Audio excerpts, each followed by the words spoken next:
The hot Texas sun burned Ray Johnson's skin as he took his first step outside the gates of Huntsville State Correctional Institution. 20 years, 7,300 days. Each one he remembered as if he'd marked notches on the wall of his cell.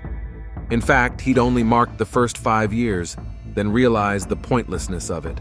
The guard nodded goodbye. No sympathy, no gloating, just routine. To him, Ray was one of hundreds who had passed through that gate.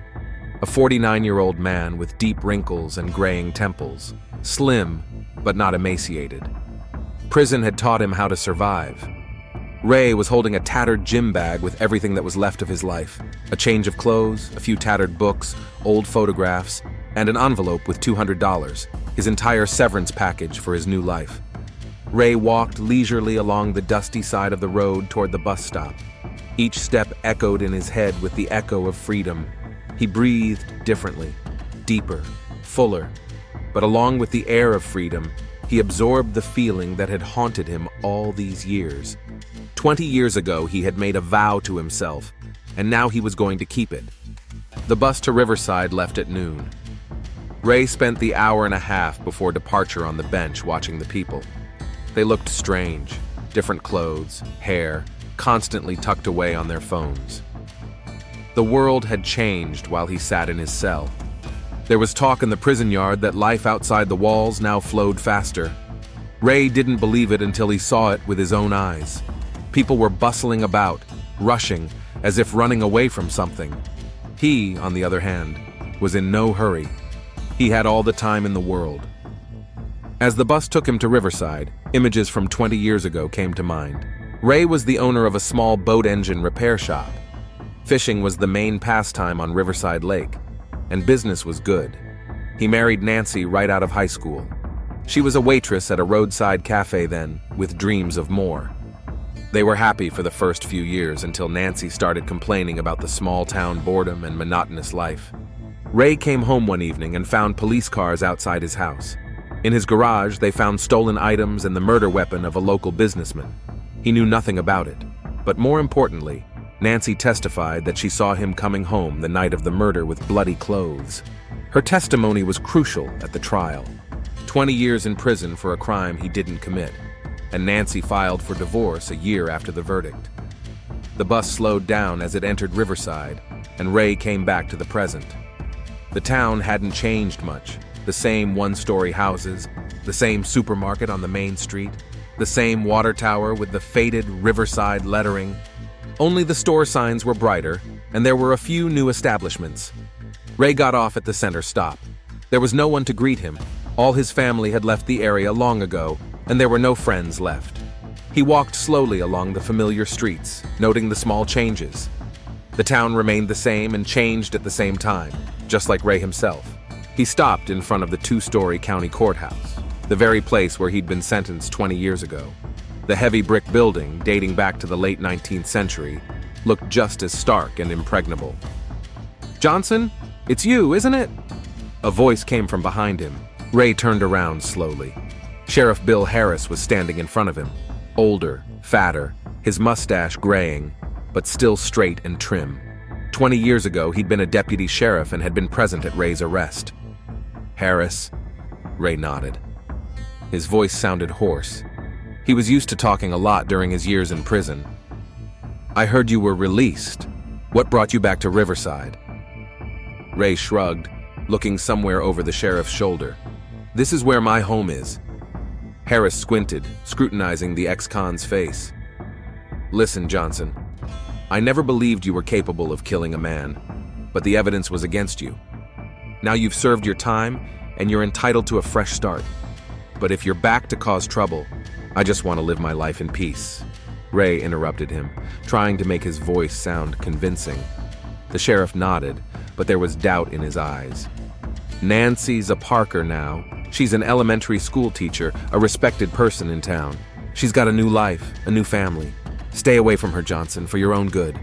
"Don't worry, Sheriff, the past is in the past," Ray lied, looking straight into Harris's eyes. The sheriff gave him another appraising look, then nodded and went on his way, but after a few steps he turned back. "And by the way, come on down to the station. You need to check in. You're still on parole." Ray nodded and continued on his way through town. He knew Nancy had remarried. He'd heard from a cellmate whose brother was from around here. He also knew she'd become a teacher. Information traveled fast in prison, especially when it concerned those who betrayed you.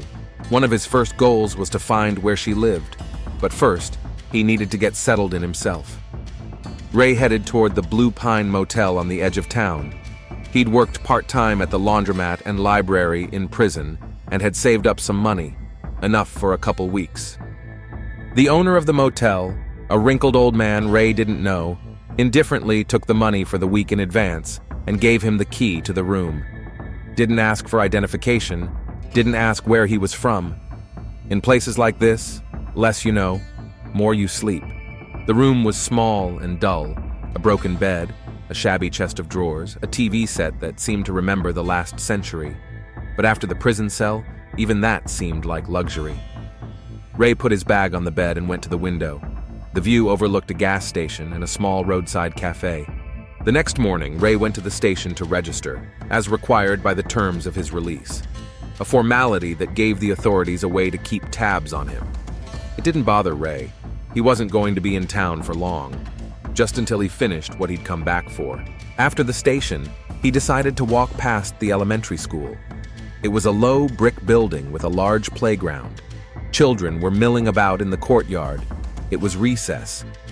Ray stopped at the fence, watching. It wasn't that he didn't like children. It was just that they were foreign to him, like everything in this new world. And then he saw her. Nancy stood on the porch of the school, watching the children. Time had hardly touched her. The same slender figure, the same blonde hair, only now gathered into a neat bundle. She looked respectable in her austere skirt and white blouse. As if sensing his gaze, Nancy turned her head. Their eyes met across the schoolyard. Her face reflected recognition, then disbelief, and finally fear. She turned pale and grabbed the railing. Ray allowed himself a slight smile, the first in a long time.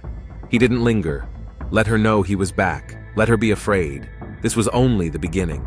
That evening, he sat in a roadside cafe across the street from his motel, leisurely sipping coffee. He hadn't had coffee in 20 years. The only thing he'd had in prison was the bourbon, they called it. The real flavor burned his throat and awakened his senses. Ray savored every sip. At a nearby table, a man in a gas station attendant's uniform was talking loudly on the phone. "Calm down, honey. He's not going to do anything to you. What can he do? If he gets anywhere near you, he'll end up back behind bars. Yes, I'll be home early. Don't worry so much." Ray didn't look like he was listening, but he didn't miss a word. It was him, Ted Parker, Nancy's new husband. A short, stocky man with balding hair and tired eyes. A gas station attendant. The man who had taken his place in Nancy's life. Ted finished talking, paid the bill, and walked out without even glancing at the unassuming customer at the next table. Ray stared after him, noting his confident gait, the expensive watch on his arm. Parker was clearly not poor, despite his humble profession. Back in his room, Ray lay on his bed and stared at the ceiling for a long time. He thought about Nancy, about the fear in her eyes, about how she had betrayed him, about the 20 years he'd spent behind bars, about how his life had changed because of one lie: revenge. He thought about her every day of his incarceration, first fiercely, with a burning hatred, then coldly and calculatingly. In recent years, the thought had become as natural as breathing. Not a flash of anger, but smoldering embers that would not go out, but only grew hotter. He didn't yet know exactly how he would do it, but he did know that Nancy would pay for what she'd done to him, for 20 stolen years of his life, for betrayal. The phone call woke Sheriff Bill Harris at 5 in the morning, snapping him out of a troubled sleep. After last night's encounter with Ray Johnson, he'd dreamed all night of jail bars and accusing stares. "Sheriff Harris?" he answered hoarsely, momentarily shaking off the remnants of sleep. Duty Officer Martinez's voice sounded tense. "Sheriff, we have an emergency call from Maple Street. Parker residence. Husband found his wife dead. Looks like a homicide." Harris's heart sank. Maple Street, Parker residence. Nancy Parker, formerly Johnson. and he'd just seen Ray Johnson yesterday and warned him to stay out of trouble. "I'm on my way. Get Ramirez and cordon off the area, nobody in or out." Harris dressed quickly, trying not to wake his wife. He grabbed his gun and badge, mentally going over possible leads. Ray Johnson had come back to town yesterday, and today, his ex-wife was found dead. Coincidence? Harris didn't believe in coincidences. When he arrived at the scene, a small crowd of neighbors had already gathered, despite the early hour. News in Riverside was spreading faster than a fire. 2 officers were holding back the curious behind the yellow tape enclosing a neat 2-story house with a white picket fence. Ted Parker sat on the porch with his arms around his head. His gas station attendant's uniform shirt was unbuttoned and stained with blood. A young female paramedic stood nearby, trying to get him to drink something from a plastic cup. "Ted," Harris called softly, approaching. Parker lifted his head. His gaunt face looked 10 years older. His eyes were red with tears. "It's him, Sheriff. It was Johnson who killed my Nancy. I knew it would happen from the moment I heard her say he was back in town. I warned her." "Ted, let me get this straight. When did you find the body?" "Half an hour ago. I came back from the night shift." His voice broke. "She was lying in the living room. Blood everywhere. God, Bill, you've got to arrest this bastard." Harris put his hand on Ted's shoulder. "We'll find him, Ted, I promise. Now I need to inspect the crime scene." Inside the house was in perfect order. Typical of a teacher's home, everything was neatly arranged, bookshelves wiped clean of dust, diplomas and framed family photos on the walls. In the center of the living room, breaking this harmony, lay the body of Nancy Parker in a pool of blood. Beside her lay a heavy bronze paperweight, stained red. Dr. Ramirez, the city pathologist, was already examining the body. When he saw the sheriff, he shook his head. "Died around midnight, Bill. Severe blow to the back of the head, single blow. Killer's either very strong or the victim didn't fight back." Harris looked around the room. On the table were school books with half-checked assignments and a cup of cooled tea. Next to the phone was a notebook with a few fresh notes, nothing resembling struggle or resistance. "She knew the killer," he said aloud. "Let him into the house willingly." "Looks like it," Ramirez agreed. "And he was either very cold-blooded or acting out of passion. No unnecessary injuries." Harris sighed heavily. He'd known Nancy since she was a child, watched her grow from a frivolous waitress to a respected teacher. Had she made a mistake 20 years ago? Maybe, but she didn't deserve to die like that. "Officer Martinez, send men to the Blue Pine Motel, detain Ray Johnson for questioning." While CSU photographed the crime scene and collected evidence, Harris went back to Ted. "When was the last time you saw your wife alive?" "Yesterday before the evening shift, around 6 o'clock. She was, scared. Said she saw Johnson outside the school. I calmed her down, told her he wouldn't do anything." Harris tensed up. This was new information. So Johnson had indeed approached Nancy yesterday. "Did she tell you exactly what happened outside the school?" "Said he just stood there and stared at her." For a long time, without hiding, Ted sobbed, unable to continue. She was going to check her notebooks, said it calmed her down. "I should have stayed with her. I should have protected her." A patrol car pulled up sharply in front of the house. Officer Martinez jumped out. "Sheriff, Johnson's not at the motel. The owner says he checked out around 8 o'clock last night. Nobody knows where he went." Ted jumped to his feet, his face contorted with rage. "He got away. He killed my wife and ran away. And you said you'd keep an eye on him. You promised he wouldn't do any harm." Harris understood his anger. Ted was not the kind of man who could contain his emotions. Impulsive, violent, but loving and loyal. The complete opposite of his calm and judicious predecessor. "We'll find him, Ted. I'll take care of it personally." At that moment, another car pulled up in front of the house. A slender woman in her 40s, wearing a slim dress, got out. Carol Baker, Nancy's high school colleague and best friend. "Bill, is it true?" Her voice was shaking. "People are saying that Nancy..." Seeing the look on the sheriff's face, she covered her mouth with her hand. "Oh my God, it's true. Who? Who?" "Carol, we need to talk. Did you talk to Nancy yesterday? Did she say anything about Ray Johnson?" The woman nodded, struggling to hold back tears. "She called me yesterday afternoon in hysterics. Said she saw him outside the school. He was just standing there looking at her. I offered to let her stay with me, but she refused. Said she didn't want to put me in danger. Harris took Carol's statement and sent her home. We needed to organize a search for Johnson. He gave the necessary orders: check the bus station, the train station, all roads out of town. Send out an APB to neighboring counties. By noon, Riverside was buzzing with rumors. People locked their doors. Parents took their kids out of school early. No one doubted Ray Johnson's guilt. The motive was too obvious: revenge against the woman who'd sent him to prison for 20 years. At the police station, Harris laid all the available facts on the table. Johnson came back into town yesterday, saw Nancy outside the school, moved out of the motel in the evening without leaving an address. Nancy was killed overnight. Everything pointed to him. And yet something was bothering the sheriff. In his long career, he'd learned to trust his instincts, and now it was telling him that there was more to this case. He remembered their brief conversation with Johnson. There had been resentment, bitterness, perhaps even hatred in the ex-con's eyes. But had there been intent to kill? Harris wasn't sure. Meanwhile, Ted Parker was rushing around the police station, demanding immediate action. "You've got to find him, Bill! You've got to make him pay for what he did!" The sheriff tried to calm the grief-stricken man. "We're doing everything we can, Ted. All the patrols are looking for him. He can't have gotten far." "It's your fault," Ted shouted. "You knew he was dangerous. You knew he was dangerous, and you did nothing." Harris didn't argue. He did suspect that Johnson's return might be a problem, but he hadn't expected such a turn of events. He didn't think the man would decide to kill so quickly. By late afternoon, the search parties came back with nothing. Johnson seemed to have vanished. No sign of him at the bus station or the train station. No one saw him leave town. Harris returned to the Parker house, now empty and quiet.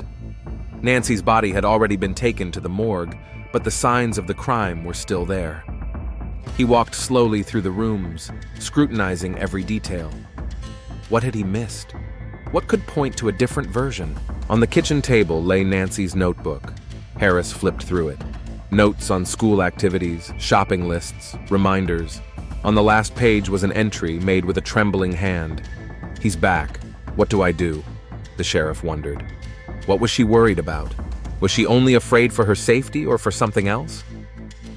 He snapped a picture of the recording on his phone and continued his inspection. The living room retained traces of the tragedy. Blood on the floor, an overturned chair, scattered notebooks. Harris visualized the last moments of Nancy's life. There she sits, checking her students' work. The doorbell rings.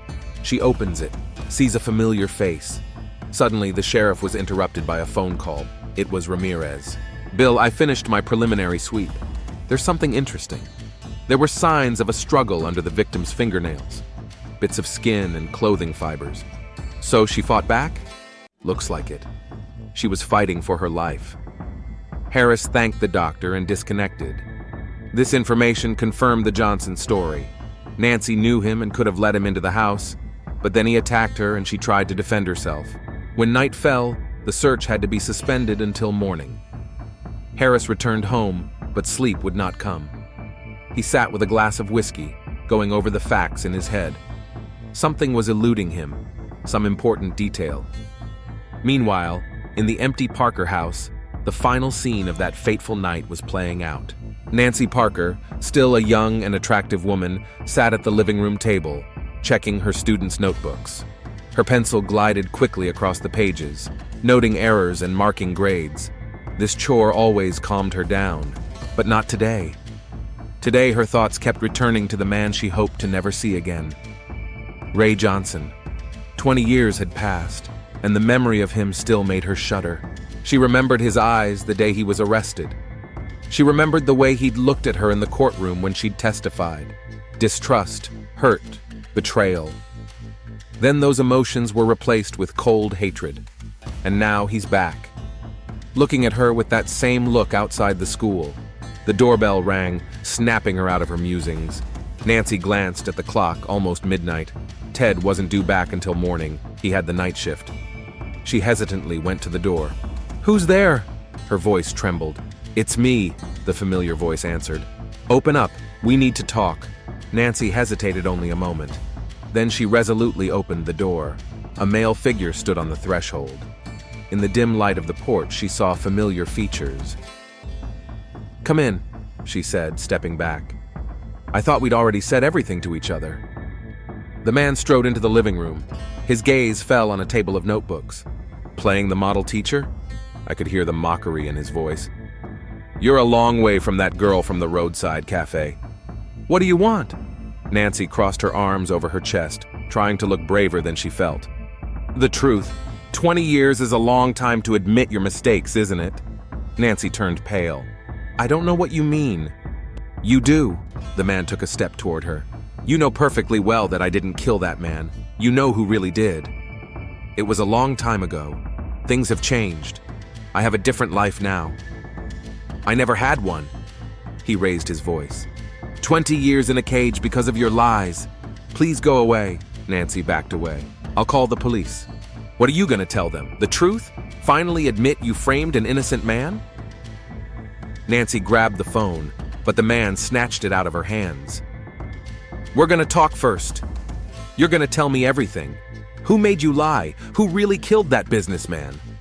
"I don't know anything!" Nancy screamed, trying to get away. "Let me go!" Their struggle toppled the chair, notebooks scattered on the floor. The man grabbed her by the shoulders, shook her.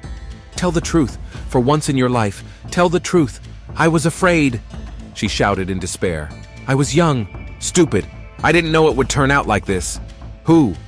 the man asked demandingly. "Who made you lie?" Nancy shook her head, tears streaming down her face. "I can't. Even now, I can't. You don't understand."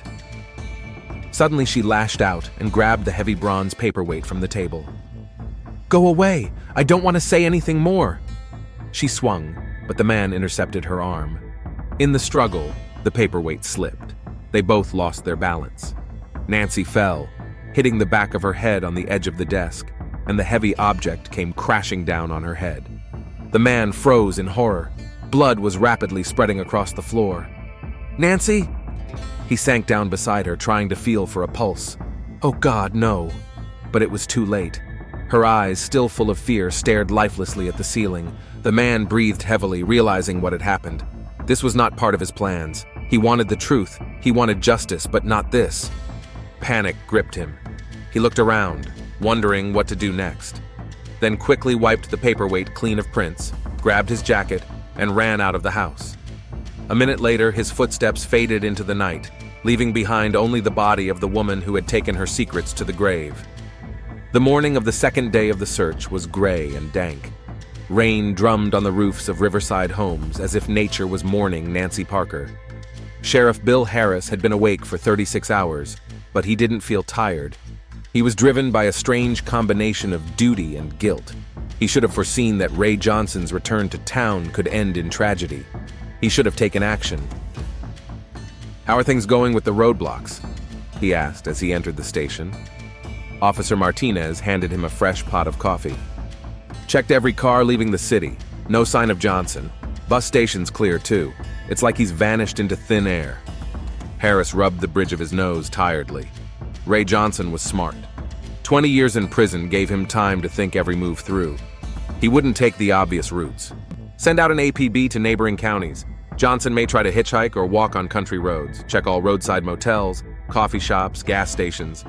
But even as he gave the orders, Harris couldn't escape the feeling that he was missing something.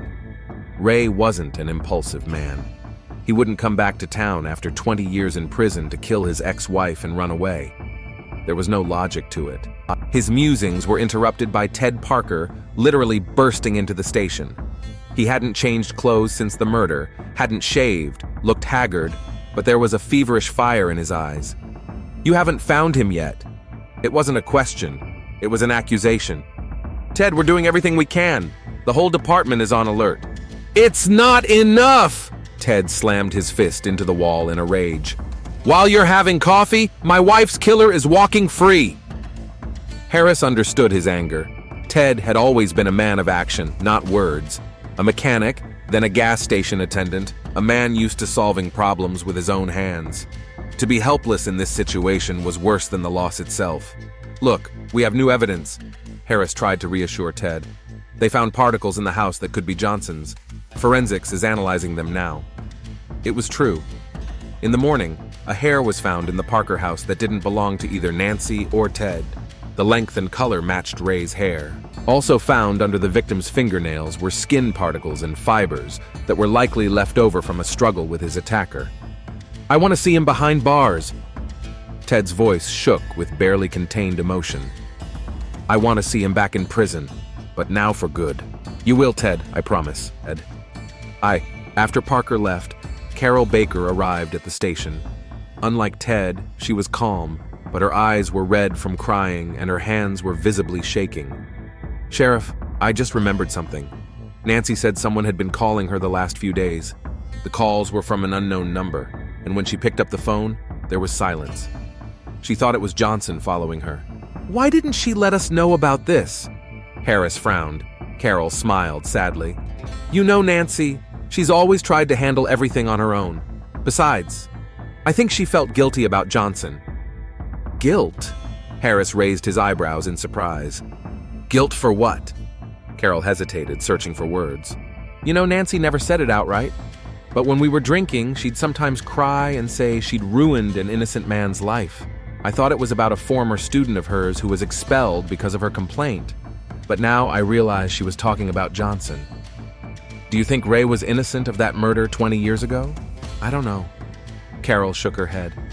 But something had been weighing on Nancy all these years. After Carol left, Harris sank into thought. The case from 20 years ago was before his promotion to sheriff, but he remembered the details well. Ray Johnson, owner of a boat engine repair shop, had been charged with the murder of local businessman Howard Green. Green's stolen items and bloody clothes were found in his garage. The key piece of evidence was the testimony of his wife, Nancy, who said she saw her husband return home deep into the night wearing bloody clothes. Johnson had always maintained that he was innocent, that he had been framed. But the jury believed the young, frightened woman, not him. 20 years for first-degree murder. Harris pulled an old case file out of the archives. Rereading the testimony, he noticed details that had escaped his attention before. Nancy had mentioned that on the night of the murder, she went to bed early, but was awakened by a noise in the garage around 3 in the morning. And the medical examiner put Green's time of death between midnight and 2 in the morning. If Ray did kill Green, where did he put the body and the stolen items for over an hour before bringing them home? And another fact, shortly before Green's murder, Nancy took a job as a waitress at his restaurant. Coincidence? Maybe. But now that Harris was looking at the facts through the eyes of an experienced sheriff instead of a young deputy, a lot of things seemed strange. A phone call interrupted his musings. It was the chief of police of the neighboring town of Pinecrest. "Bill, my boys just apprehended your fugitive. Johnson, right? Trying to catch a bus to San Antonio." Harris's heart was racing faster. "Did he put up any resistance?" "No, he was calm. Too calm for a man accused of murder. Said he'd only talk to you." "I'm on my way." Harris felt both relieved and strangely anxious. "Keep him there. I'll be there in an hour." On the drive to Pinecrest, Harris went over in his head the questions he wanted to ask Ray. 20 years ago, he hadn't had a chance to question a suspect directly. Other detectives were handling the case. Now he wanted to hear the story firsthand. The precinct in Pinecrest was small, with only 5 cells. Ray Johnson sat in the interrogation room, handcuffed in handcuffs that seemed unnecessary. He didn't look like a man ready to escape. "Sheriff Harris," Ray nodded as he entered. "I've been expecting you." "Why'd you run away, Johnson?" Harris sat down across from him. "If you're innocent, running away only makes it worse." Ray looked at the sheriff with a calm, almost detached look. "You don't believe I'm innocent, do you?" "No one does. Everyone thought I killed her as soon as they found out I was back in town." "Didn't they?" Harris stepped forward. "All the evidence is against you. You came into town, saw her at the school, drove out of the motel in the evening, and she was murdered that night. They found skin under her fingernails, your hair in the house, and you had a motive, revenge for 20 years in prison." Ray was silent for a while, then said quietly, "I did kill her, but it wasn't planned." Harris felt a chill run down his spine. He hadn't expected a direct confession. "Tell me what happened," he asked, turning on the recorder. "I didn't come back to town to kill," Ray began. "I wanted to hear the truth. 20 years I wondered why she lied. Why she said she saw me the night Green was killed." "And what did you find out?" Ray grinned bitterly. "Not as much as I wanted to. I went to see her late at night. She was scared at first, but then she agreed to talk. I asked her why she lied. You know what she said? That she was afraid, that she was forced. By who? She didn't get a chance to say." Ray lowered his eyes. "We started arguing. She grabbed the paperweight and I tried to stop her. In the struggle, she fell, hit her head. I didn't want to kill her. I just wanted to know the truth." Harris sighed. The story sounded plausible, but there was something wrong with it. "Why didn't you call an ambulance? Why didn't you call the police? Would you have believed it was an accident?" Ray looked up at him tiredly. An ex-husband doing 20 years comes back, and his ex-wife accidentally dies. I was sure I'd be charged with premeditated murder. As it happened, Ray echoed. Harris stared at the man across from him, trying to figure out what was behind his calm facade. Fatigue, humility, or something else. "You know, though," Ray continued abruptly, "I've realized over the years that Nancy wasn't the only one responsible for my imprisonment. She was young, scared. Someone was using her." "Do you know who?" Ray shook his head. "A hunch, nothing concrete. But Green was doing dirty business, money laundering, probably a lot worse. He had ties to local crime circles. And what was Nancy's connection to that? She worked at his restaurant. Maybe she saw something, recognized something, and then she was used to frame me, the perfect patsy, a local mechanic with no connections. Why didn't you ever mention this in court?" "I did," Ray grinned. "But who would have listened? The prosecutor had hard evidence. Nancy's testimony, the blood on my clothes, the stolen stuff in my garage. Everyone thought I was just trying to get away with it." Harris wrote down the testimony, thinking that this could have been an interesting twist on an old case, but now he had another crime in front of him, the murder of Nancy Parker, and that Ray Johnson had just confessed to. "You know, the ironic thing," Ray continued, "is that when I was in prison I dreamed of revenge.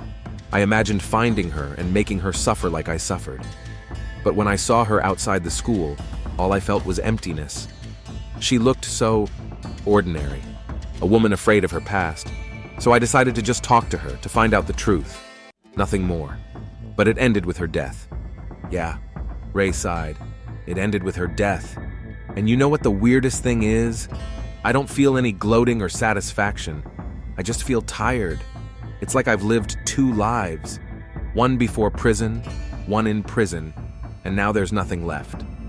Harris looked at Ray, trying to see him as a cold-blooded killer, a man who had spent 20 years plotting revenge, but all he saw was a broken man who'd lost everything. "Are you ready to sign a confession?" Ray nodded silently. On the drive back to Riverside, Harris thought about the strangeness of the case, about the coincidences that might not have been coincidences, about the old secrets Nancy had carried away with her, about a young man who 20 years ago had fallen into someone else's game and lost everything, and about how justice sometimes takes a twisted path. Ted Parker met the news of Ray's apprehension with a mixture of relief and disappointment. Part of him wanted his wife's killer caught. The other part longed for the opportunity to confront him himself. "Did he confess?" Ted asked in a shaky voice. "Yes," Harris confirmed. "He says it happened in the course of an argument. He didn't plan to kill her." "He's lying." Ted clenched his fists. He'd been planning it for 20 years. Every day in prison, he thought about revenge. "Maybe." Harris didn't argue. "The court will sort it out." But Ted wasn't listening. He stared off into the distance with a blank stare. "You know what the worst part is? That I'll never know why she was so afraid, what exactly she was hiding all these years. Every time they showed something on TV about the prisoners, she would literally stonewall. I tried to ask her, but she always got away with it. Said the past should stay in the past." Harris nodded. He understood what Ted was saying.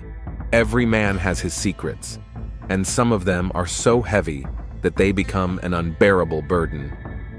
Ray Johnson didn't deny his guilt, but insisted it was manslaughter. The prosecutor, however, was of a different opinion. He colorfully described how Johnson spent 20 years planning revenge, how he tracked down Nancy at school, how he came to her house with the intent to kill. The jury deliberated briefly.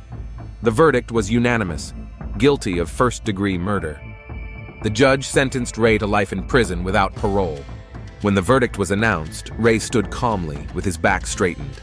There was no fear or disappointment on his face, just a strange expression of humility? Relief? Ted Parker sat in the front row, staring at the man who killed his wife.